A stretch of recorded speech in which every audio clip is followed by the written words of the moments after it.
하나님 아버지 감사합니다. 이 아침에 또 저희가 참 구약 성서 중에서 가장 방대한 선지서인 이사야서를 읽으려고 합니다. 이번 학기 한 학기 동안 이사야서를 읽어가면서 하나님의 놀라운 섭리와 다스림을 배워가는 축복을 저희에게 허락하여 주시옵소서.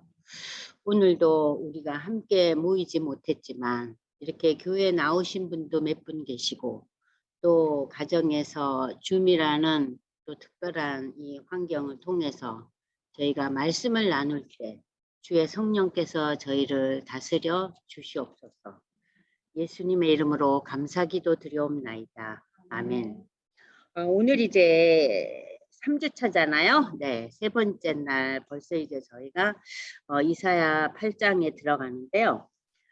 지금까지 이제 1장에서부터 여러분들이 7장까지 이제 읽어오시면서 조금 이제 좀 익숙해졌죠. 이사야서를 보통 읽을 때 1장, 2장은 좀 읽으세요. 그러고는 이제 대부분 우리가 40장 이후부터 66장 사이를 주로 읽어요. 40장에서 66장이 이제 메시아에 대한 예언이기 때문에 주로 이제 그 부분을 많이들 읽는데 사실은 1장에서 39장까지도 읽어야지 그 40장 이후의 의미가 더 확실해지거든요. 그래서 이제 오늘 이제 저희가 읽을 8장, 7장에서 여러분들이 잘 아시는 6장은 소명에 대한 그 내용을 우리가 배웠잖아요. 그리고 이제 7장에서는 임마누엘이라는 그 징조, 임마누엘이라는 단어가 어디서 나와요? 이 이사야 7장에 나오잖아요.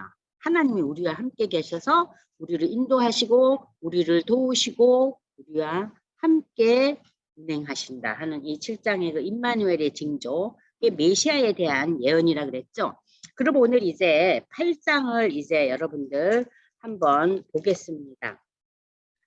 8장 1절에서부터 8절을 먼저 읽겠습니다. 여호와께서 내게 이르시되 너는 큰 서판을 가지고 그 위에 통용 문자로 마헬살랄 헤스바스라 쓰라.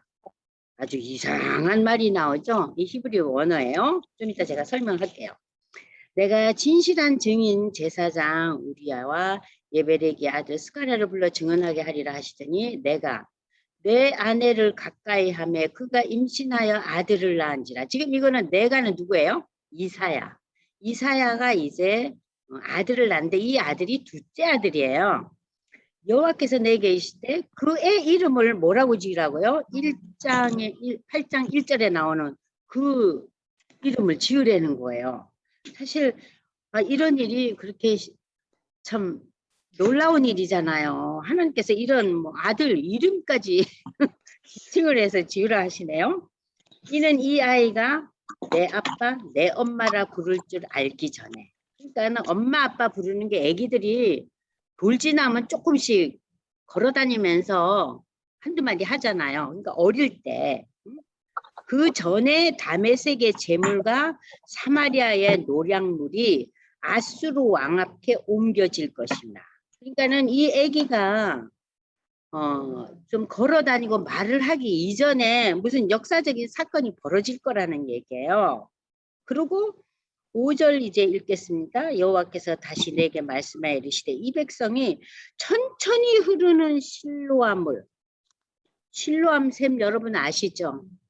그죠? 예수님께서 그 눈을 뜨게 하신 장님들 물을 버리고 르신과 르말리아의 아들을 기뻐하니라. 이건 뭐예요? 그러니까 유대적인 그 배경을 버리고 이방 것을 따르는 것을 의미하는 거예요, 지금.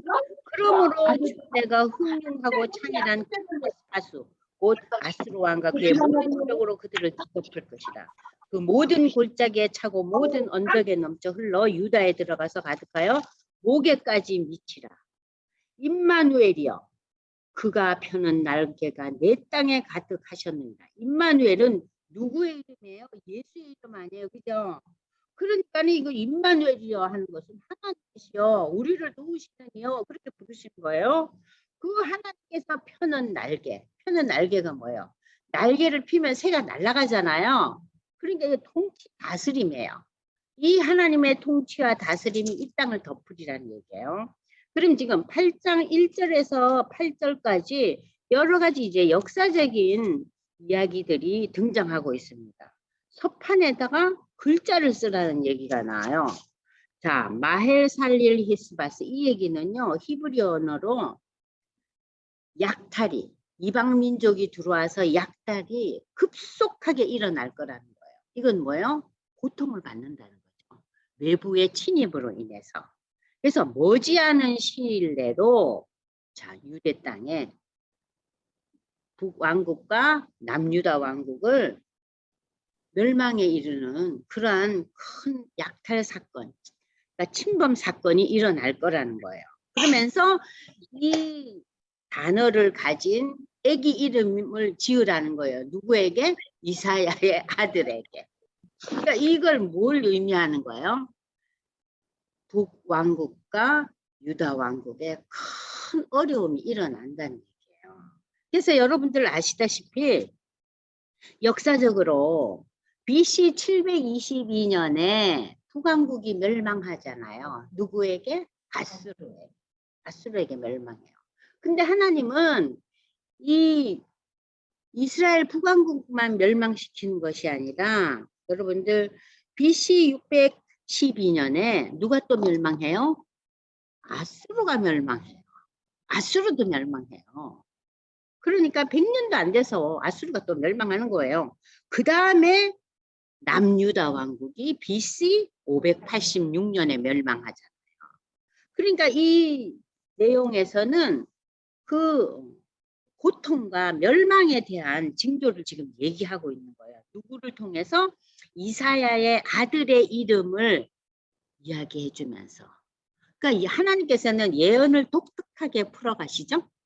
그죠? 근데 여러분들이 혼자서 속도로 읽게 되면 이 8장 1절에서 8절까지 읽을 때 무슨 내용인지 이해를 못하고 그냥 읽어가세요. 그죠? 지금까지 우리가 성경 통독을 여러 번 하셨잖아요. 그죠? 근데 곽 권사님 여기 오셨는데 이게 무슨 내용인지 알고 읽으셨어요? 그냥 다 읽잖아요. 그러니까 이번에 예, 이 8장에 아 이건 내가 전혀 생각지도 않고 그냥 무심코 읽었는데 야 이게 북왕국 그리고 아수르 멀게는 유다 왕국까지 참 이렇게 놀라운 고통의 사건들이 역사적으로 그러니까 증거되는구나. 그 얘기를 여러분들이 받아들이시면 돼요. 그러니까 이사야의 둘째 아들의 이름을 통해서. 이해되시죠? 자, 그래서 지금 이 아수르 왕이 처음에 이제 북왕국을 이제 침입해서 이 북왕국은 아수르의 종이 되잖아요. 그래서 사마리아에 여러분이 잘 아시잖아요. 북왕국이 멸망하면서 사마리아에 그 당시 세계를 제패했던 아수르. 그러니까 세계사에서는 아스르로 나오죠. 아수르로 안 나와요. 아시리아로 나오잖아요. 그러니까 그 정복한 이방 민족들, 아수르 제국이 정복한 이방 민족들을 어디다가 넣어요? 사마리아 땅에다 넣어요. 그래서 사마리아에 어떤 일이 일어나요? 그러니까 12지파 중에서 10지파로 이루어졌던 그 북왕국 이스라엘 민족들에게 피가 섞이는 거예요. 그래서 신약 시대에 와서 어떤 얘기가 있습니까? 사마리아인들. 사마리아인들이라 그러면 뭘 상징해요? 유대의 전통적인 그 피가 아니고 혼혈아를 말하는 거예요.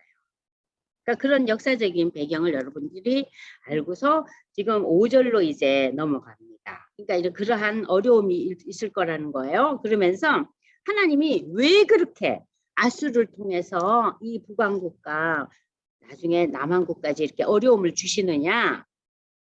자, 너희가 천천히 흐르는 실로아 물을 버리고, 이건 뭐예요? 실로아 물이라는 것은 유대를 향한 하나님의 그 역사예요.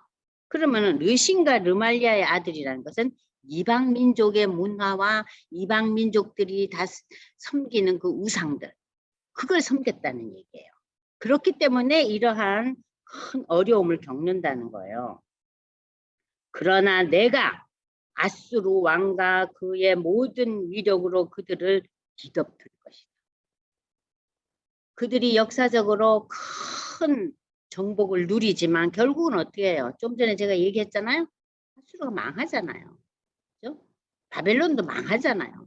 다 망해요. 그래서 하나님께서 이 8절에 그러잖아요. 임마누엘이요. 그가 펴는 날개가 온 세상에 가득하다. 그러니까 하나님의 다스림이 온 세상에 다스릴 거라는 거예요. 이해되셨죠? 이 8장 1절에서부터 8절까지 전반적인 그 내용을 아시겠죠? 왜냐? 북왕국과 남유다 왕국은 하나님을 의지하지 않고 하나님을 바라보지 않고 이방의 신들과 이방의 문화와 이방의 습관들의 마음이 열려져 있었기 때문에. 자, 이제 그래서 이제 9절부터 이제 보시면은 9절에서 이제 하나님께서 그러면 저들을 어떻게 이제 심판하시느냐. 특별히 열방을 너희 민족들아 함성을 질러보아라. 그러나 끝내 패망하리라. 너희 먼 나라 백성들아 들을지니라. 지금 이제 9절부터는 누구를 향한 이야기예요? 열방들. 전 세계를 향해서. 우리가 조금 전에 읽었던 본문은 누구를 향한 거예요? 이스라엘 백성들. 북왕국, 남왕국 다 이스라엘 백성들에게. 자, 너희들이 허리를 동이라. 그러나 끝내 패망하리라. 여러분들 허리를 동이는 표현은 뭘 얘기하는 거예요? 자, 우리가 허리를 동이다니 오늘날 우리는 옷을 입을 때 허리를 동이는 옷을 별로 안 입잖아요. 우리는 벨트를 매잖아요. 이 허리를 동인다는 것은 인간의 힘으로 다시 한번 일어나 보자는 그 각오와 다짐이에요. 자, 너희가 그렇게 각오를 하고 다짐을 하고 수고를 한다 할지라도 어떻게 된다고요?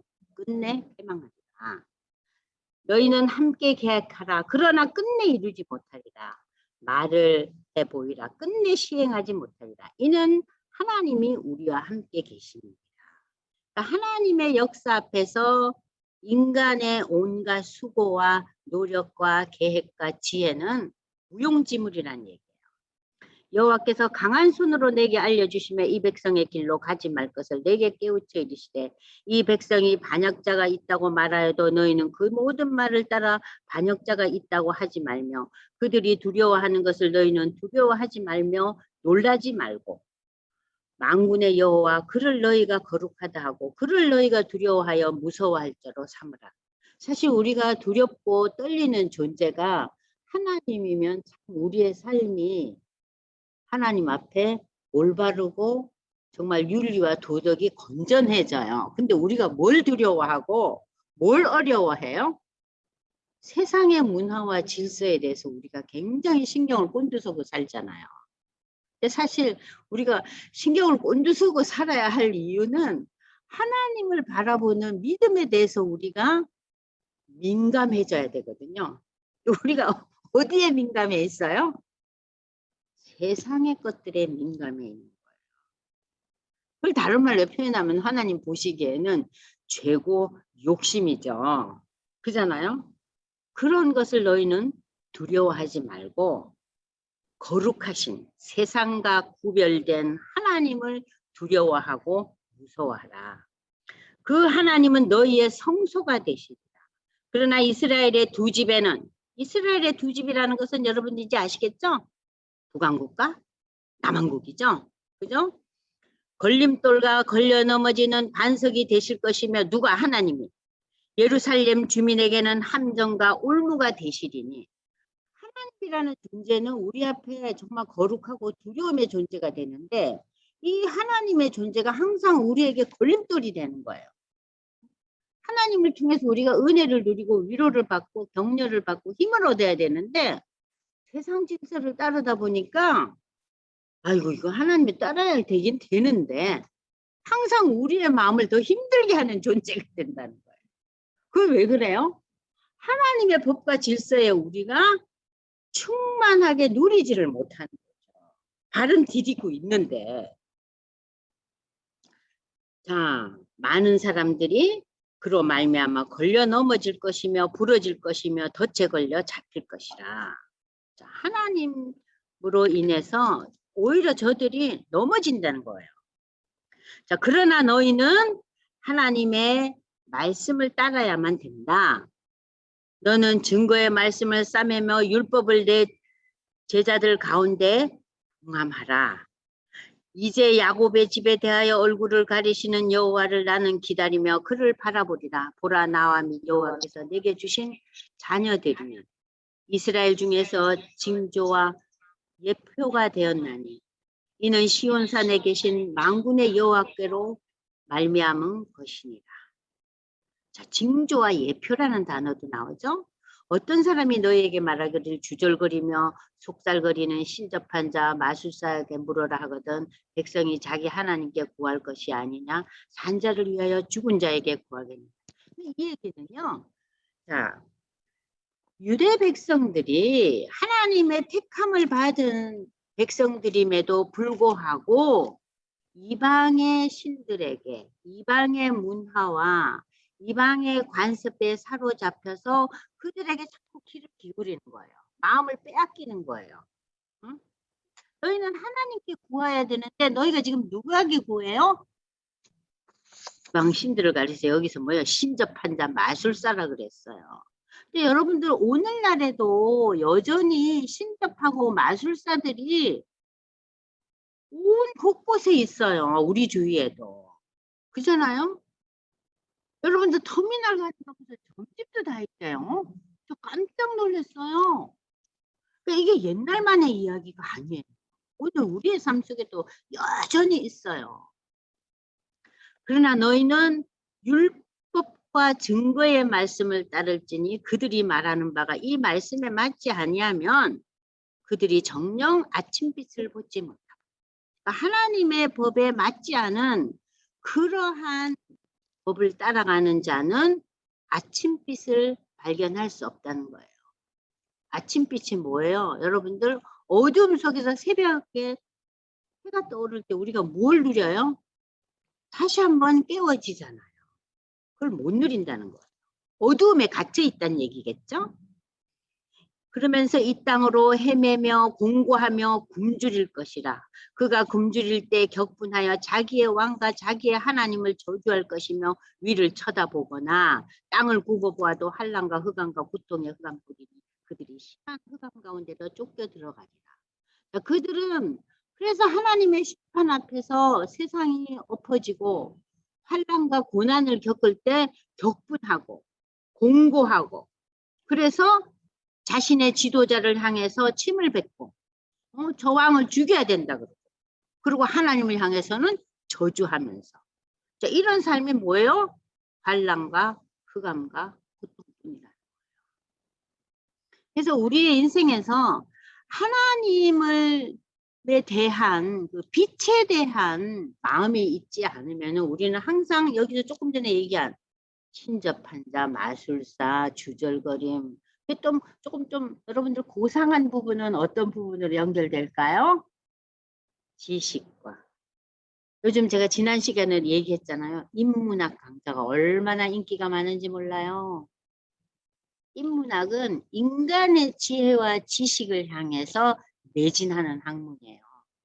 하나님에 대한 마음을 전혀 인정하지 않아요. 그래서 인문학은 인간을 향해서 최고의 가치를 부여하는 거예요. 지금 그런 강의가 굉장히 인터넷에서 유행하고 또 많은 사람들이 좋아하잖아. 근데 인문학 강의가 필요하긴 해요. 왜냐하면 인간의 지혜도 하나님이 주신 것이니까. 그러나 인간의 지혜를 한계를 아시고 그걸 들으셔야 해요. 그래서 우리가 이제 8장에서는 여러분들이 지금 하나님께서 이 이사야의 그 아들을 통해서 북왕국의 멸망과 유다에 대한 그 앞으로 일어날 여러 가지를 이제 예언의 말씀을 주시면서 결국 하나님이 모든 걸 다스린다. 그리고 열방을 향해서도 이 말씀을 주셨잖아요. 그러면서 이 열방들아 너희들도 나의 말씀과 나를 깨닫지 못하면 무엇을 누린다고요? 환난과 흑암과 고통이다. 이 얘기를 지금 8장에서 이사야는 예언하고 있어요. 그러면서 이제 9장으로 넘어갑니다. 여러분들 8장 지금 그렇게 어렵지 않죠? 그죠? 쉽게 넘어갈 수 있죠? 자, 이제 9장에 이르러서 그 유명한 이제 여러분들 그 메시아 탄생에 대한 예언들이 이제 나타나고 있어요. 그래서 9장 이제 1절에서 7절까지 이제 보시면은요. 자, 보십시오. 여기 지금 본문은 제가 우리가 지금 그 프린트에 나와 있죠? 그죠? 그 프린트에 나와 있는 9장 1절에서 7절까지를 여러분들이 한번 다 같이 큰 목소리로 읽어보세요. 이 굉장히 중요한 메시아에 대한 예언입니다. 전에 고통받던 자들에게는 흑암이 없으리로다. 옛적에는 여호와께서 스불론 땅과 납달리 땅에 멸시를 당하게 하셨더니 후에는 해변길과 요단 저편 이방의 갈릴리를 영화롭게 하셨느니라. 흑암의 해가 든 백성이 큰 빛을 보고 사망의 그늘진 땅에 거주하던 자에게 빛이 비추리고 창성하게 하시며 그 즐거움을 더하게 하셨으므로 추수하는 즐거움과 탈취미를 나눌 때의 즐거움 같이 그들이 주 앞에서 즐거워하오니 이는 그들이 무겁게 맨 몽에와 그들의 어깨와 채찍과 그 앞지제의 망대를 주께서 꺾으시되 미디언의 날같이 하셨느니라.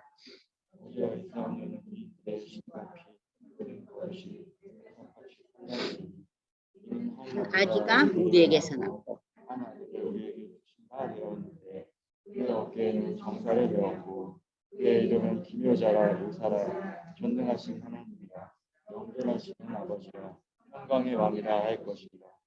그 정사와 평강의 더함이 무궁하니 또 다윗의 왕자가 그의 나라에 군림하여 그 나라를 굳게 세우고 지금 이후로 영원히 정의가 공의로 그것을 복종하실 것이라.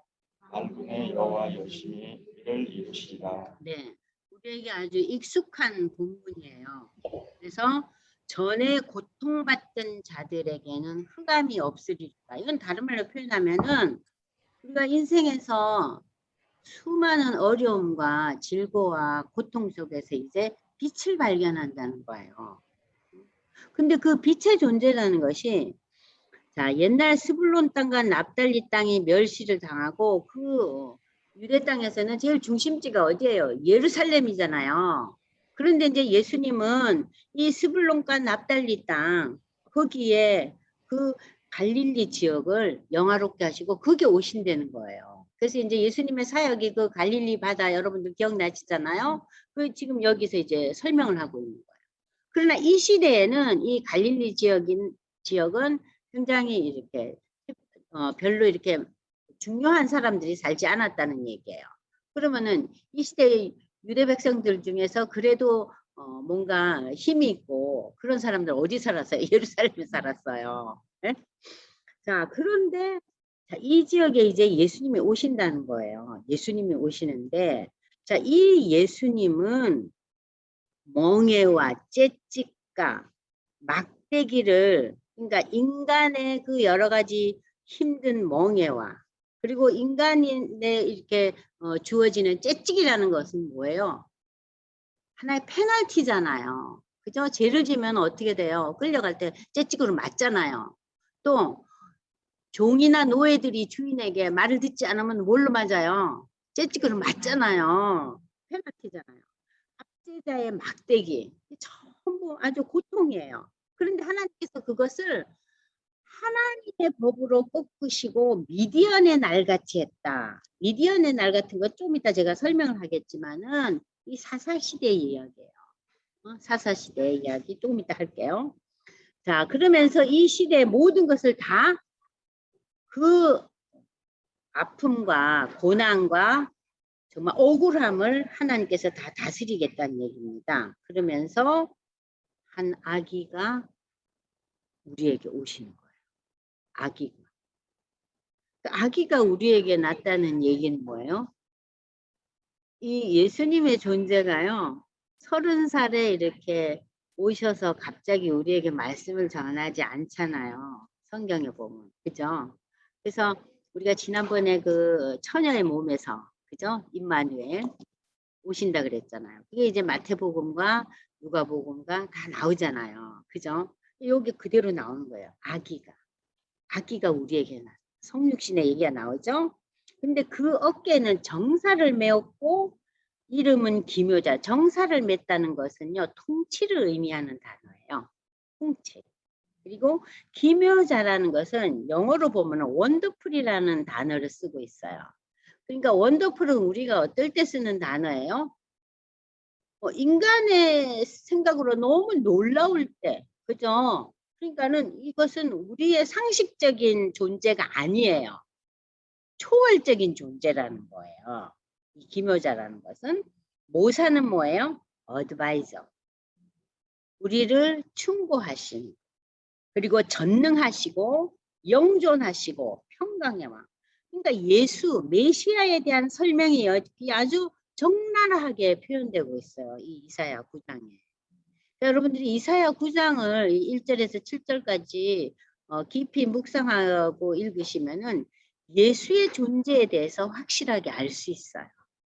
앞으로 오실 이 예수님, 하나님의 아들 예수, 우리를 구원하실 분은 어떤 분이냐? 아기의 몸, 아기로 태어나신다는 거예요. 그리고 놀라우신 분이고, 우리의 어드바이저시고, 전능하신 분이고, 처음부터 계셔서 끝까지 계신 분. 끝까지. 영원이라는 단어는요, 끝까지라는 단어예요. 그리고 평강의 왕이시라. 이게 세상 왕과 다르죠. 세상 왕은 다스리려면 평강으로는 다스릴 수 없어요. 눌러야 다스리지. 그죠? 평강의 왕이다. 그래서 그의 다스림과 정사와 그의 평강의 더함은 무궁하다는 것은 지속적인 의미예요. 언제까지? 끝까지. 또 다윗의 왕자와 그의 나라에 군림하여. 그러니까는 다윗의 왕자라는 것은 다윗의 계보를 따라 오신다. 그리고 그 나라를 세우고 지금으로 영원히 정의와 공의를 보존하신다. 사실 이 모든 단어는 인간에게는 참 거리감이 느껴지는 단어 아니에요? 영원한 존재, 전능한 존재, 다스리는 존재, 그죠? 그리고 또 정의와 공의로 다스린다는 거. 근데 인간이 정의와 공의로 다스릴 수 없는 존재들이잖아요, 인간은. 인간은 항상 상황에 따라서 정의와 공의가 달라지죠. 그죠? 달라지잖아요. 그리고 자신의 유익에 따라서 이 정의와 공의의 의미가 항상 업다운이 심하죠. 근데 하나님만이 이런 존재라는 얘기예요. 그래서 이 메시아 탄생에 대한 예언을 이제 여기서 보면서 이 본문을 저는 여러분들이 9절에서 한번 보겠습니다. 9절 프린트로 가세요. 이 본문은 그리스도 탄생에 대한 예언인데 1절에 전에 고통받던 자란 이스라엘의 변방에 위치한 스불론과 납달리 지파들이 살던 자들로 당시 그들은 종교적으로나 사회적으로 혜택을 누리지 못했던 그런 사람들이에요. 그런 지역이었고. 그러나 하나님께서는 이 천대한 멸시 속에 있던 갈릴리를 영화롭게 하시사 흑암에 행하던 백성들이 큰빛 예수 그리스도를 만나게 될 것이라고 이 본문을 통해서 말씀하고 계세요. 예수 그리스도의 탄생은 신앙과 지식의 중심지였던 예루살렘이 아니라 멸시받던 갈릴리에서 시작될 것임을 이 본문을 통해서 이사야는 예언하고 있죠. 또한 예수의 탄생과 함께 즐거움과 화평이 임할 것이다. 이날을 여기 본문에서 미디언의 날과 같다고 했어요. 이날은 어떤 날인가? 자, 기드온이 사사기에 300명의 그 기드온의 군사를 뽑잖아요. 그죠? 그 300명의 기드온의 그 대표 용사들이 미디안의 13만 5천 명의 군사와 싸워서 12만 명을 살육하는 이야기예요. 다른 말로 표현하면 어때요? 파죽지세죠. 완전히 눌러 엎어버려요. 근데 우리가 상식적으로 생각해 보세요. 이 시대에 원자폭탄이 있던 시대도 아닌데 어떻게 300명이 12만 명을 이렇게 때려잡았는가? 하나님의 다스림입니다. 하나님의 다스림. 이러한 하나님의 주권적인 승리가 일어날 것이다. 언제? 예수가 오셔서. 그 승리는 이미 시작됐어요. 근데 그 승리를 우리는 세상적인 관점에서 바라보기 때문에 승리의 의미를 100분 누리지를 못해요. 여러분 이해되시죠? 그 승리는 세상적인 관점이 아니잖아요. 그래서 유대 백성들은 예수의 존재를 거부하잖아요. 왜 예수가 오셨으면은 이 유대 민족을 로마의 학정에서 벗어나게 해야지. 이 말도 안 된다. 왜 우리 택함 받은 이 유대 백성들이 이렇게 나라를 잃고 국권이 상실되고 이러한 아픔 속에서 살아야 됩니까? 그들이 기대했던 메시아는 뭐예요?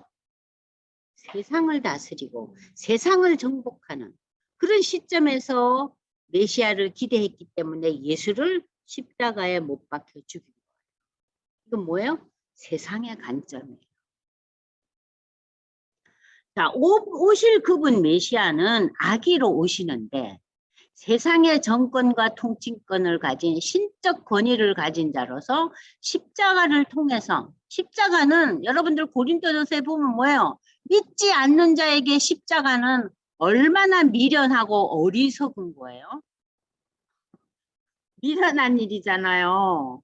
십자가의 죽음은 최악의 죽음이고 가장 수치스러운 죽음 아니에요. 그죠? 근데 이 십자가를 통해서 하나님과 인간을 불화의 관계에서 화해를 하게 만드시는 평강의 왕이시다. 자, 이렇게 지금 9장 1절에서 7절까지 메시아의 오심과 메시아는 어떤 분이신가? 이 메시아가 오신 그것은 우리에게 어떤 의미를 부여하는 것인가? 어둠 속에 빛을 제공하고 그리고 자, 이 암흑 속의 빛의 존재는 우리의 삶의 평강의 왕으로 오신다. 세상을 정복하고 다스리는 그러한 세상적인 시점에서 우리는 이 평강의 왕 예수를 만날 수가 없어요. 누구처럼? 그 당시의 유대인들처럼. 자, 그래서 이제 9장 1절에서 여러분들 7절까지 이제 좀 어떻게 이해가 되셨어요? 그죠? 9장 1절에서 7절. 그 다음에 이제 8절에서 10장 4절까지 이제 홍 집사님이 한번 읽어보시기 바랍니다. 이사야 9장 8절. 주께서 야곱에게 말씀을 보내시며 그것을 이스라엘에게 임하게 하셨은즉 모든 백성 곧 에브라임과 사마리아 주민이 알 것이오늘 그들이 교만하고 완악한 마음으로 말하기를 벽돌이 무너졌으나 우리는 다듬은 돌로 쌓고 뽕나무들이 지켰으나 우리는 백향목으로 그것을 대신하리라 하는도다. 그러므로 여호와께서 르신의 대적들을 일으켜 그를 치게 하시며 그의 원수들을 격동시키리니 앞에는 아람 사람이요 뒤에는 블레셋 사람이라. 그들이 모두 입을 벌려 이스라엘을 삼키리라. 그럴지라도 여호와의 진노가 돌아서지 아니하며 그의 손이 여전히 퍼져 있으리라. 그리하여도 그 백성이 자기들을 치시는 이에게로 돌아오지 아니하며 만군의 여호와를 찾지 아니하도다. 그러므로 여호와께서 하루 사이에 이스라엘 중에서 머리와 꼬리와 종려나무 가지와 갈대를 끊으시리니 그 머리는 곧 장로와 존귀한 자요 그 꼬리는 곧 거짓말을 가르치는 선지자라. 백성을 인도하는 자가 그들을 미혹하니 인도를 받는 자들이 멸망을 당하는도다. 이 백성이 모두 경건하지 아니하며 악을 행하며 모든 입으로 망령되이 말하니 그러므로 주께서 그들의 장정들을 기뻐하지 아니하시며 그들의 고아와 가부를 긍휼히 여기지 아니하시리라. 그럴지라도 여호와의 진노가 돌아서지 아니하며 그의 손이 여전히 퍼져 있으리라. 대저 악행은 불타오르는 것 같으니 곧 찔레와 가시를 삼키며 빽빽한 숯불을 살라 연기가 위로 올라가게 한 것 같은 것이라. 만군의 여호와의 진노로 말미암아 이 땅이 불타리니 백성은 불의 섭과 같을 것이라. 사람이 자기의 형제를 아끼지 아니하며 오른쪽으로 움킬지라도 줄이고 왼쪽으로 먹을지라도 배부르지 못하여 각각 자기 팔에 고기를 먹을 것이며 므낫세는 에브라임을, 에브라임은 므낫세를 먹을 것이요 또 그들이 합하여 유다를 치리라. 그럴지라도 여호와의 진노가 돌아서지 아니하며 그의 손이 여전히 퍼져 있으리라. 불의한 법령을 만들며 불의한 말을 기록하며 가난한 자를 불공평하게 판결하여 가난한 내 백성의 권리를 박탈하며 과부에게 토색하고 고아의 것을 약탈하는 자는 화 있은즉 벌하시는 날과 멀리서 오는 환난 때에 어떻게 하려느냐. 누구에게로 도망하여 도움을 구하겠으며 너희의 영화를 어느 곳에 두려느냐. 포로된 자 아래에 굽으리며 죽임을 당한 자 아래에 엎드려질 따름이니라. 그럴지라도 여호와의 진노가 돌아서지 아니하며 그의 손이 여전히 퍼져 있으리라. 네, 지금 이제 홍 집사님 읽으신 지금 9장 8절에서 10장 4절까지는 북왕국 이스라엘 그 왕국에 대한 하나님의 그 엄청난 심판에 대한 경고의 메시지예요. 그러면 지금 이 북왕국, 이 이스라엘 그 북왕국이 어떠했느냐? 여러분들 여기 보시면 9절에 에브라임과 사마리아 주민이 알 것이거늘, 에브라임과 사마리아 주민이 다 북왕국 이스라엘을 나타내는 단어죠. 그죠? 에브라임은 누구예요? 그 10지파 중에서 가장 힘센 지파가 에브라임 지파예요. 사마리아는 누굽니까? 그 당시 북왕국의 수도였죠. 그죠? 그러니까 이 북왕국 주민들아, 너희들이 교만하고 완악해져 있다. 이 교만하고 완악한 것이 어떤 것을 의미하냐면 하나님을 바라보지 않고 내 힘으로 내가 지식과 지혜와 수를 써서, 그래서 저들이 나름대로 무엇을 추구했어요?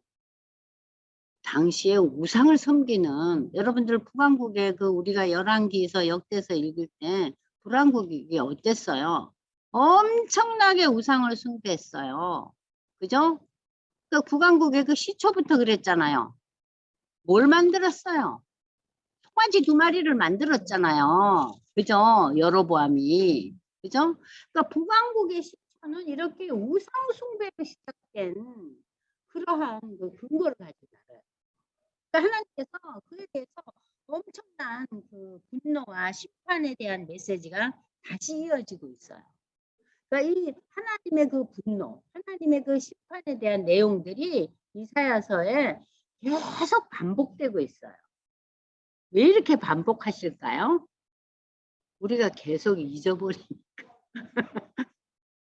잊어버리잖아요. 우리가 우리 자녀들한테 어때요? 끊임없이 반복해서 이야기하잖아요. 그죠? 끊임없이 반복되고 있어요. 벽돌이 무너졌으나 우리는 다듬은 돌로 쌓고 뽕나무들이 찍혔으나 우리는 백향목으로 그거를 대신하리라. 그러니까 하나님께서 이런 페널티를 주시고 고통을 주셔도 뭐라 그래요? 자기가 만든 돌과 더 멋진 뽕나무 대신에 백향목으로 내가 해봐야지.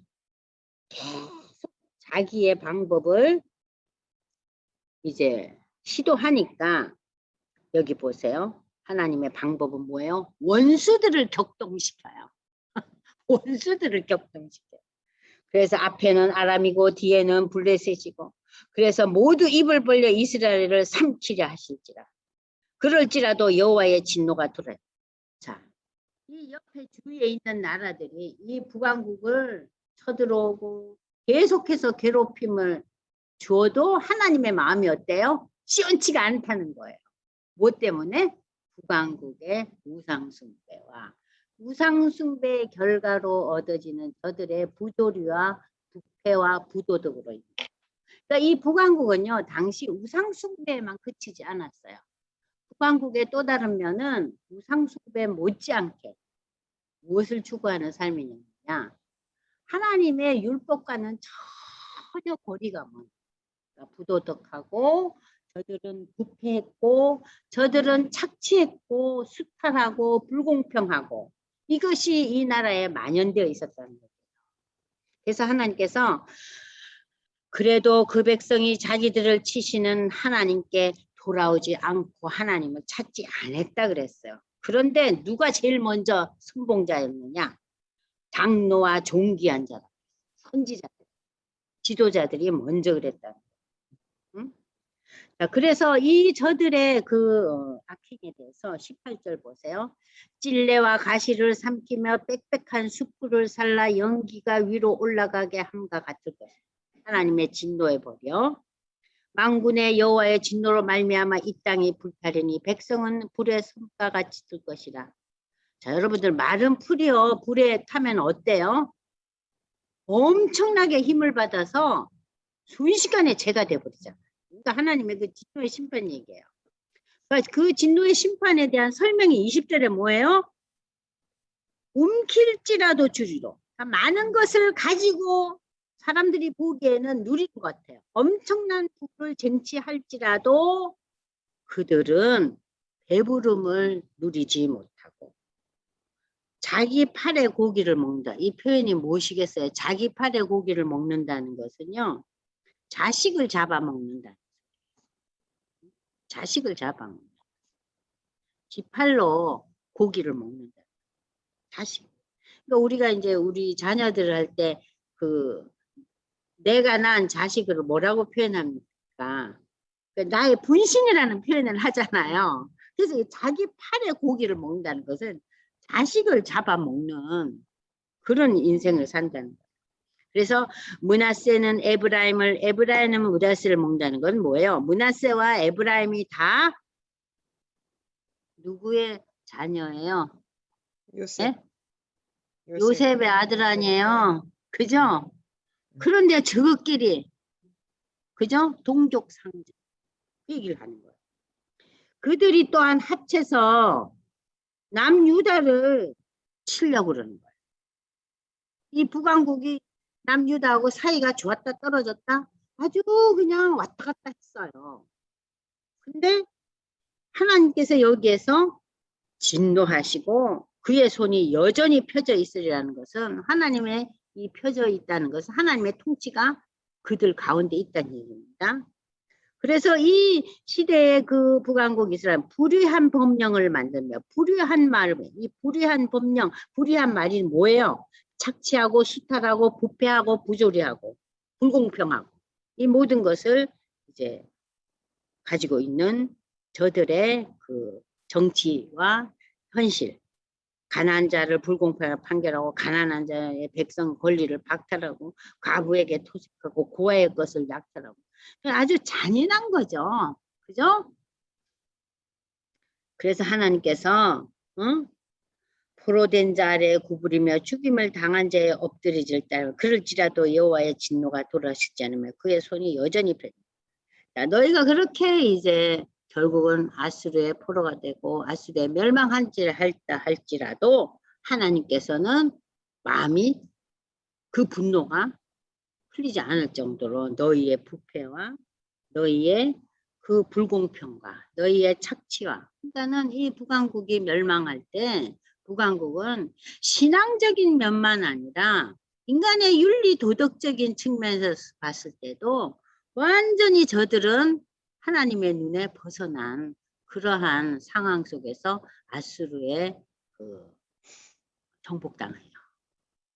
그러니까 북왕국이 엄청나게 부패해 있었죠. 영적으로 그거는 그 윤리 도덕적으로 다 부패했다는 것이 지금 이제 나오면서 이 10장 4절까지 북왕국에 대한 설명을 계속하고 있어요. 그러니까 굉장히 반복되고 있어요. 그러니까 이러한 그 심판이 이제 하나님께서 일으키실 것이라는 거예요. 그러면서 이제 10장 이제 5절부터 이제 한번 보시면은 자, 그 다음에는 누가 나와요? 북왕국을 정복하는 아수르가 나와요. 그럼 하나님 아수르가 하나님의 도구로 쓰임을 받았잖아요. 그러면 아수르는 어떻게 되냐? 아수르도 하나님의 진노의 대상이에요. 근데 내 진노에 막대기여 그 손에 몽둥이는 내 분노라. 내가 그를 보내어 경건하지 않은 나를 치게 하고 내가 그에게 명령하여 나를 노하게 한 백성을 쳐서 탈취하고 노력하게 하고 짓밟게 했죠. 그의 뜻은 이같지 아니하며 그의 마음의 생각도 이같지 아니하고 다만 그의 마음은 허다한 나라를 파괴하며 멸절. 하나님의 입장에서는 아수르가 도구였어요. 그렇다고 해서 아수르의 여러 가지 통치와 아수르 나라에 대해서 하나님께서 도구로 쓰셨지만 아수르를 긍정적으로 인정한 나라는 아니었다는 얘기예요. 지금 여기서. 아수르의 뜻은 내 뜻하고 달라. 내 마음하고는 전혀 달라. 그들은 도구일 뿐이라는 거예요. 그의 마음은 허다한 나라를 파괴하고 멸절하고 아수르가 그 당시에 수많은 그 나라를 정복하고 힘을 이제 세워간 나라죠. 그가 이르기를 내 고관들은 다 왕들이 아니냐. 발로 밝음이 있어갔지 아니면 하마사를 자, 이런 단에 대해서는 여러분들이 너무 신경 쓰고 보지 마시고 내 손이 이미 우상을 섬기는 나라들에 미쳤나니 그들이 조각한 신상들이 예루살렘과 사마리아 신상들보다 뛰어나니라. 자, 아수르의 제약은 뭐예요? 열국을 향해서 저들이 정복의 손을 뻗쳐 나가는데 저들의 배후에는 무엇이 자리 잡고 있어요? 우상을 섬기는데 그 아수르의 조각한 신상들은 예루살렘은 유다 왕국이죠. 사마리아는 북왕국이죠. 자, 남유다와 북왕국들이 그들이 하나님도 섬기지만 또 한편으로 우상을 섬겼잖아요. 그들이 만든 우상들보다도 더 교묘하고 더 뛰어난 우상을 만들어서 섬겼어요. 그러니까 이 아수르는 우상 숭배가 더 한 차원 높았다는 거예요. 더 심했다는 거예요. 내가 사마리아와 그의 우상들에게 행한 같이 예루살렘과 그의 우상들에게 행하지 못하겠느냐. 야, 내가 택한 내 백성 북왕국과 남유다 왕국도 이렇게 심판을 하는데 아수르를 가만두겠냐? 그 얘기예요. 어림없지. 그러므로 주께서 주의 일을 시온산과 예루살렘에 다 행하신 후에 아수르 왕의 완악한 마음의 열매와 높은 눈의 자랑을 벌하시리라. 자, 이방의 모든 왕들이 정복하고 전 세계를 휩쓰는 이 모든 힘들이 결국에는 하나님 앞에는 어때요? 완악하다는 거예요. 그리고 하나님 앞에 자기의 자랑이 끝이 없잖아요. 그죠? 그러니까 자기의 부족과 죄성에 대해서는 전혀 생각지 못하죠. 모든 우리가 역사에서 보세요. 모든 세계를 쟁취했던 그 왕들이나 황제들의 최후가 어땠어요?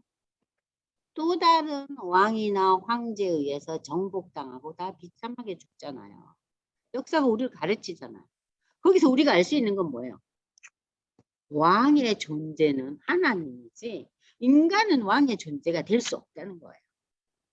인간왕은 항상 한계가 있죠.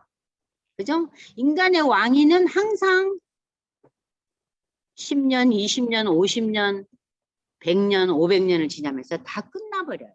제한된 존재들이. 그러므로 주께서 주의 일을 시온산과 예루살렘에 다 행하신 후에 아수르 왕의 왕악한 마음의 열매와 높은 눈의 자랑을 심판하시. 그의 말은 나는 내 손의 힘과 내 지혜로 이 일을 행하였나니 나는 총명한 자라.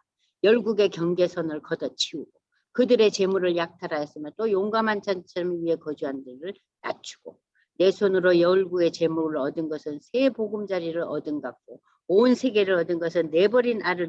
자, 하나님의 정복에 대한 얘기가 나옵니다. 열국의 재물을 얻은 것은 새 보금자리를 얻은 것 같고 세계를 얻은 것은 내버린 아리를 키울 것이다. 이것이 일반 세상 왕들의 정복의 개념과 다르죠. 그죠? 일반 정복자들은 무엇을 추구합니까? 최상의 것, 버려진 것들은 그들의 마음엔 전혀 없어요. 최고의 것, 멋진 것, 좋은 것들을 이제 쟁취하잖아요. 근데 하나님께서는 어때요? 자, 다르다는 얘기예요. 하나님의 다스림. 여기 나와 있잖아요. 새 보금자리라는 것처럼 버려진 알을 다시 챙기는 것처럼. 그러나 날개를 치거나 입을 벌리거나 지저귀는 것이 하나도 없습니다. 자, 하나님의 다스림 속에서 날개치고 입을 벌리고 지저긴다는 것은 뭐예요? 불평하고 불만하고 징징거리고 짜는 거잖아요. 그게 없다는 거예요. 그 나라는 평강의 나라이기 때문에. 자, 도끼가 어찌 찍는 자에게 자랑을 치겠나. 도끼야, 도끼 니는 찍는 자의 손에 달렸지. 너는 도구일 뿐이라는 거예요. 우리는 뭐예요? 우리는 도끼일 뿐이에요. 도끼를 든 자는 누구예요? 하나님. 톱이 어찌 톱 피는 자에게 이래라 저래라 하겠나는 거예요. 응?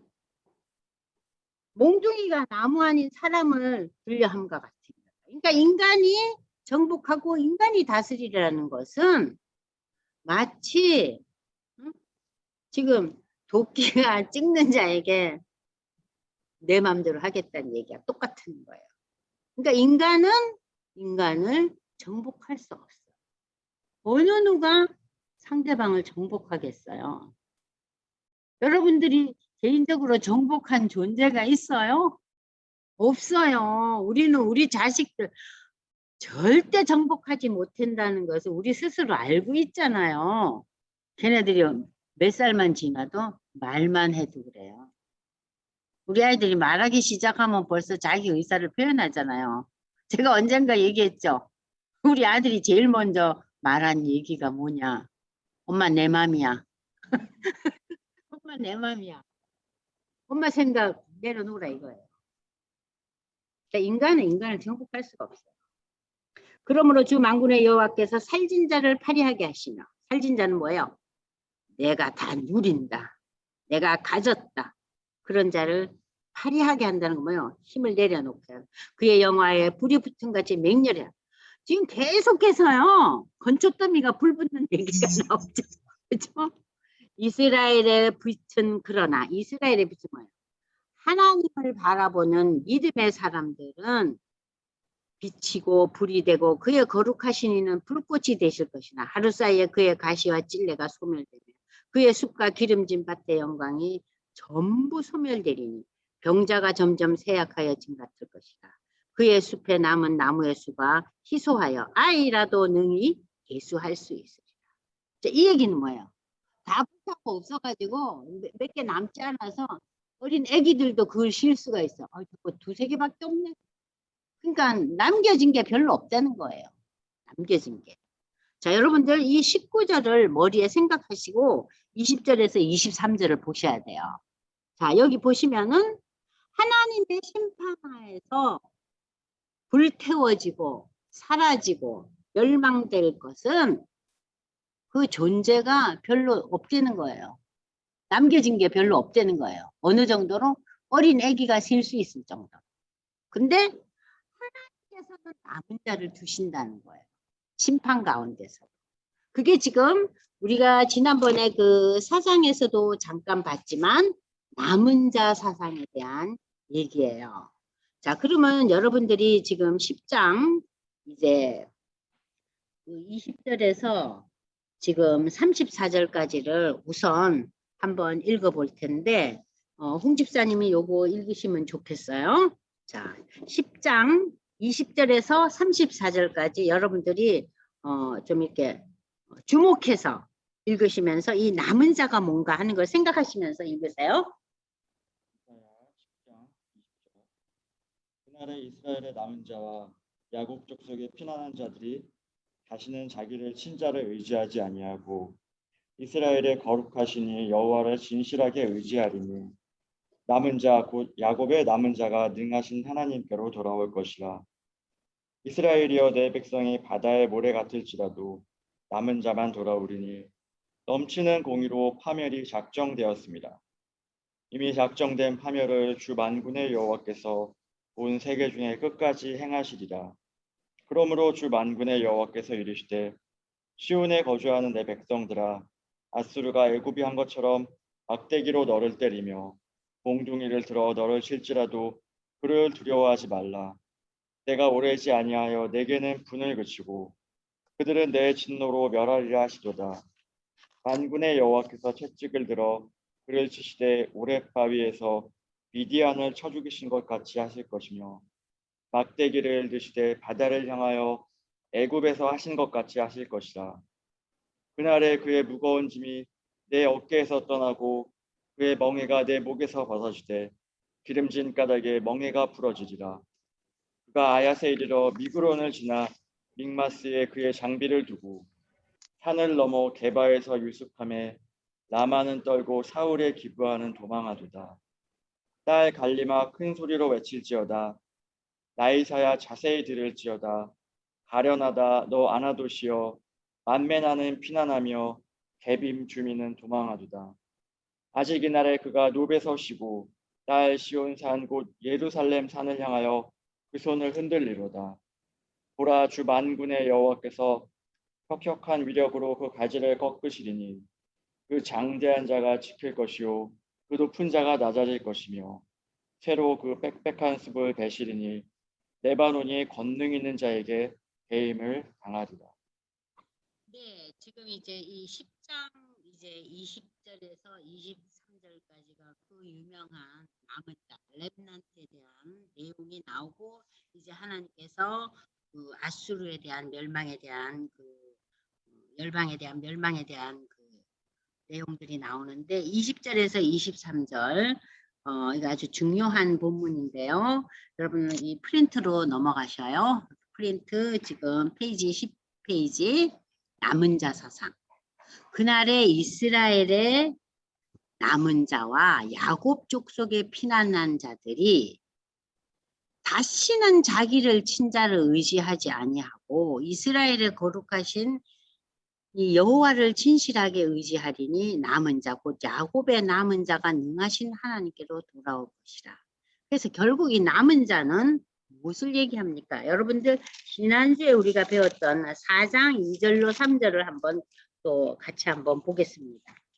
이사야 4장 2절로 3절에 보면은 그날의 여호와의 싹시 아름답고 영화로울 것이요 그의 소사는 이스라엘의 피난한 자를 위하여 영화롭고 아름다울 것이며 시온에 남아있는 자 예루살렘에 머물러 있는 자 곧 예루살렘 안에 생존한 자 중 기록된 모든 사람은 거룩하다 칭함을 받으니라.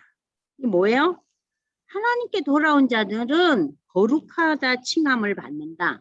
하나님의 구원을 받는다는 얘기예요. 여기서 이제 4장 2절에서 3절까지 남은 자에 대한 그 내용이 처음 이제 나오고 이제 10장에 와서 이 남은 자에 대한 내용들이 보다 더 확실하게 나타납니다. 그래서 결국 이 남은 자라는 것은 하나님과 연결된 자, 하나님을 바라보는 자들인데 이 하나님을 바라보는 자들은 우리가 성경에서 어떻게 나타나 있냐 한번 보겠어요. 자, 그러면 여러분들 지금 프린트 보시면 자, 제일 먼저 창세기 6장에 보시면 노아 시대에 홍수가 일어나서 온 세상의 것들이 다 멸망하죠. 누구만 남고?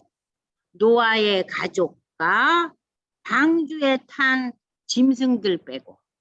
그죠? 그래서 노아의 방주는 이 남은 자에 대한 기초를 세워줬어요. 그죠? 이해되셨죠? 두 번째, 소돔과 고모라가 멸망할 때 하나님께서는 롯의 아내까지 다 소금 기둥으로 만들면서 멸망시키잖아요.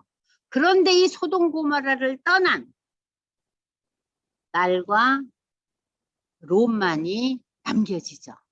그죠? 롯과 그 두 딸들. 이게 남은 자잖아요. 그죠? 왜냐하면은 소돔과 고모라를 떠났기 때문에. 그죠? 하나님이 없는 그야말로 음란하고 죄 가득한 그곳을 떠난 이 롯과 두 딸은 남은 자가 됐어요. 세 번째, 자 출애굽 시대 때 애굽 왕 바로는 당시 이스라엘 백성들이 이 유대 백성들이 종살이를 했잖아요. 바로를 요셉을 알지 못하는 왕이 들어서자 이제 판도가 바뀌었죠. 자, 그래서 학대를 엄청 받고 종의 신분으로 바뀌어져 버렸어요. 근데 이 이스라엘 백성들이 엄청나게 불어나잖아요. 그죠? 여러분들 그 출애굽에서 배웠잖아요. 엄청나게 불어나죠. 처음에 몇 명이 내려갔어요? 70명이 내려갔는데 60만 명이 됐잖아요. 상당한 거죠. 그 60만 명이라는 것은 어린애와 노인과 여자까지 포함하면 거의 300만 명 가까이 되는 거 아니에요. 이 60만이라는 것은 20살에서 60세 이하 남자만 헤아린 숫자기 때문에 실질적으로는 300만 가까이 된다 이거죠. 애기와 노인과 여자들까지 포함하면. 그죠? 그러니까 이 애구방 바로가 점점 확대를 하면서 남자애만 내면 다 죽이다고 그랬잖아요. 죽이라 그랬죠. 그런데 그 산파들이 어떻게 해요? 하나님을 두려워하는 산파들이 이 애기들을 살려뒀죠. 남겨줬어요. 어? 하나님을 두려워하는 산파들을 통해서 남겨진 존재다. 그 남겨진 존재의 대표 주자가 여러분이 잘 아시는 모세잖아요. 그죠? 자, 네 번째 이스라엘 역사에서 자, 저들이 가나안 땅에 이제 입성할 때 출애굽 당시 20세 이상의 남자들은 저들의 죄악에 의해서 다 가나안 땅에 들어가지 못하고 광야에서 다 죽어요. 누구만 빼고? 여호수아와 갈렙. 여호수아 갈렙은 들어갔죠? 가나안으로. 모세도 못 들어갔잖아요. 이 여호수아와 갈렙이 어떤 의미를 상징해요? 남은 자. 그죠? 자, 5번째. 여러분들 아합 왕 시대에 엘리야와 그 바알의 그 갈등이 오고 참 큰 사건이 벌어지잖아요. 그죠? 우리 열왕기상에서 배웠잖아요. 그 당시 바알에게 무릎 꿇지 않은 7,000명 하나님께서 살려주신다 그랬잖아요. 네. 그죠? 이것도 남겨진 존재들이에요. 하나님의 특별한 남겨진 존재. 자, 그러면은 오늘을 살고 있는 우리 믿음의 신실한 성도들, 하나님의 은혜로 택하심을 따라 남은 자가 된 거예요. 수많은 인류 중에서 예수 믿고 구원받은 자들이 오늘 이 시대에 남은 자예요. 그것을 바울 사도는 로마서에서 아주 자세하게 확실하게 설명하고 있어요. 그 지금 이제 홍 집사님이 읽어보실 텐데 여러분들 그 남은 자가 뭔가 하는 것을 바울 사도가 아주 참 잘 설명하고 있어요. 그것이 로마서 11장 1절에서 12절에 나오고 있어요. 자, 홍 집사님 한번 읽어보세요. 로마서 11장 1절. 그러므로 내가 말하노니 하나님이 자기 백성을 버리셨느냐? 그럴 수 없느니라. 나도 이스라엘인이요 아브라함의 씨에서 난 자요 베냐민 지파라. 하나님이 그 미리 하신 자기 백성을 버리지 아니하셨나니 너희가 성경이 엘리야를 가리켜 말한 것을 알지 못하느냐? 그가 이스라엘을 하나님께 고발하되 주여 그들이 주의 선지자들을 죽였으며 주의 제자들을 헐어버렸고 나만 남았는데 내 목숨도 찼나이다 하니 그에게 하신 대답이 무엇이냐? 내가 나를 위하여 바알에게 무릎을 꿇지 아니한 사람 7,000명을 남겨두었다 하셨으니 그런즉 이와 같이 지금도 은혜로 택하심을 따라 남은 자가 있느니라. 만일 은혜로 된 것이면 행위로 말미암지 않음이니 그렇지 않으면 은혜가 은혜되지 못하느니라. 그런즉 어떠하냐? 이스라엘이 구하는 그것을 얻지 못하고 오직 택하심을 입은 자가 얻었고 그 남은 자들은 우둔하여 졌느니라. 기록된 바 하나님이 오늘까지 그들에게 혼미한 심령과 보지 못할 눈과 듣지 못할 귀를 주셨다 함과 같으니라. 또 다윗이 이르되 그들의 밥상이 울무와 덫과 거치는 것과 보응이 되게 하시옵고 그들의 눈은 흐려보지 못하고 그들의 등은 항상 굳게 하옵소서 하였느니라. 그러므로 내가 말하노니 그들이 넘어지기까지 실족하였느냐? 그럴 수 없느니라. 그들이 넘어짐으로 구원이 이방인에게 이르러 이스라엘로 시기나게 함이니라. 그들의 넘어짐이 세상의 풍성함이 되며 그들의 실패가 이방인의 풍성함이 되거든 하물며 그들의 충만함이리요. 네. 여기 로마서 11장에 보시면 그 렘넌트 남은 자의 개념을 여기 쭉 읽어보시면은 자, 하나님의 은혜로 이 유대 백성들 중에서 이제 남은 자로 택함을 받은 자가 있다 그랬는데 7절에서 보세요. 이스라엘이 구하는 그것을 얻지 못하고 이스라엘은 무엇을 구하는 백성들이에요? 구약 성경은 뭐예요? 결국 메시아를 기다리잖아요. 그런데 그 메시아를 이 유대인들이 예수가 오셨는데 인정을 안 했기 때문에 얻지 못했어요. 그죠? 그래서 이 7절에 택함 받은 유대 백성들이 어떻게 됐어요? 그 남은 자들이 우둔해서, 그죠? 세상의 가치관에 빠져서 그게 우둔으로 나오는 거예요. 예수를 메시아로, 예수를 왕으로 인정하지 않았다는 거예요. 그래서 이제 신약에 와서 남은 자의 개념이 어디로 넘어갔어요? 이방인에게 넘어갔잖아요. 그죠? 물론 예수님도 유대인이었고, 12사도도 유대인이었고, 바울 사도도 유대인이었고, 예루살렘 처음 태동된 교회의 대부분의 사람들도, 지도자들도 유대인들이었어요. 그러나 그들은 그 당시의 유대 백성들의 숫자에 비하면 아주 미미한 숫자였잖아요. 근데 저들이 주축이 되어서 무엇이 이루어집니까? 세계가 복음화되는. 그래서 바울이 자, 소아시아와 그리스와 마지막에 로마까지 가잖아요. 그러면서 이 복음이 남은 자, 믿는 자들이 유대 백성들에게서 어디로 넘어갑니까? 이방인에게 넘어갔잖아요. 그런데 하나님께서 이걸로 끝나느냐? 그러면 바울은 자기는 마음이 너무 아프다는 거죠. 결국은 어떻게 된다고요?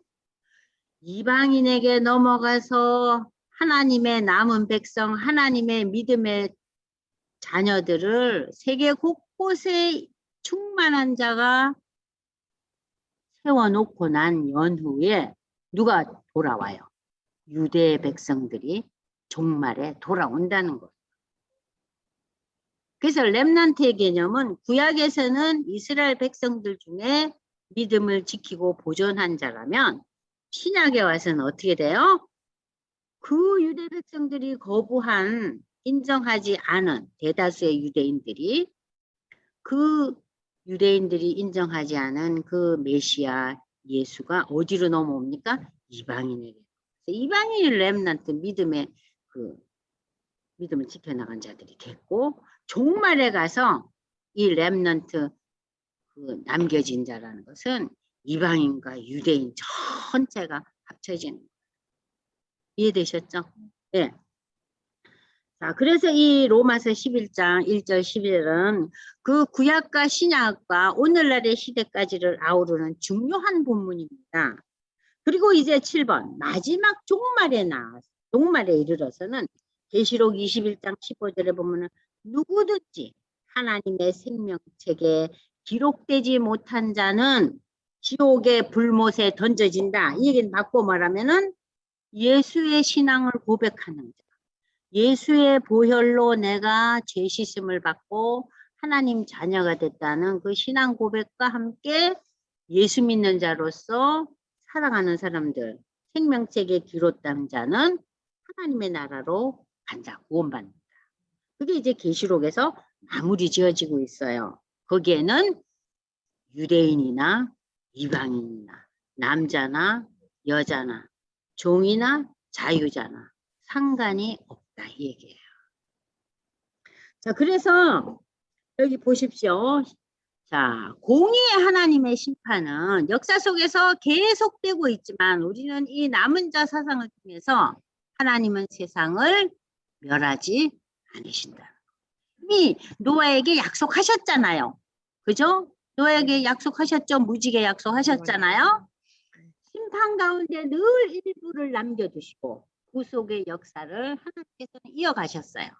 이사야 선지자는 이스라엘의 남은 자들이 자기를 친자를 의지하지 않고 하나님을 진실하게 의지하며 돌아올 것이라고 예언한 것이 결국 이제 역사의 종말에 완성된다는 얘기예요. 이해되시죠? 자, 그러면은 이사야만 이 남은 자 얘기를 했냐? 예레미야도 했어요.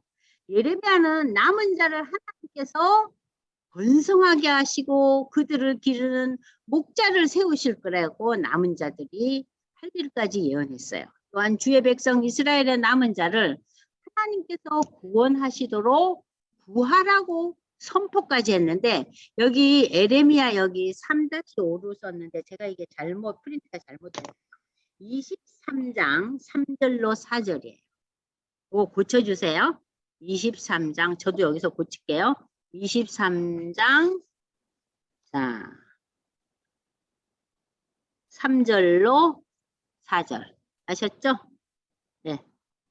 제 컴퓨터가 아니니까 제가 어떻게 할 줄을 모르네. 오케이, 됐습니다. 일단은 여기 보면 또한 주의 백성 이스라엘 남은 자를 하나님께서 구원하시려고 이제 남겨두신다. 그 얘기입니다. 자, 보십시오. 자, 그러면 지금 이제 우리 홍 집사님이 그 본문을 한번 잠깐 읽어보겠습니다. 한번 보실까요? 자, 예레미야 23장 3절 4절 그리고 31장 7절 8절에서는 남은 자에 대한 그 내용을 어떻게 설명하고 있는지 한번 보세요. 예레미야 23장 3절. 내가 내 양떼의 남은 것을 그 몰려갔던 모든 지방에서 모아 다시 그 우리로 돌아오게 하리니 그들의 생육이 번성할 것이며 내가 그들을 기르는 목자들을 그들을 위해 세우리니 그들이 다시는 두려워하거나 놀라거나 잃어버리지 아니하리라. 여호와의 말씀이니라. 그 다음에 31장 7절에서 8절까지 또 보세요. 예레미야 31장 7절. 여호와께서 이와 같이 말씀하시니라. 너희는 여러 민족의 앞에 서서 야곱을 위하여 기뻐 외치라. 너희는 전파하며 찬양하며 말하라. 여호와여 주의 백성 이스라엘의 남은 자를 구원하소서 하라. 보라, 나는 그들을 북쪽 땅에서 인도하며 땅 끝에서부터 모으리라. 그들 중에는 맹인과 다리 저는 사람과 잉태한 여인과 해산하는 여인이 함께 있으며 큰 무리를 이루어 이곳으로 돌아오리라.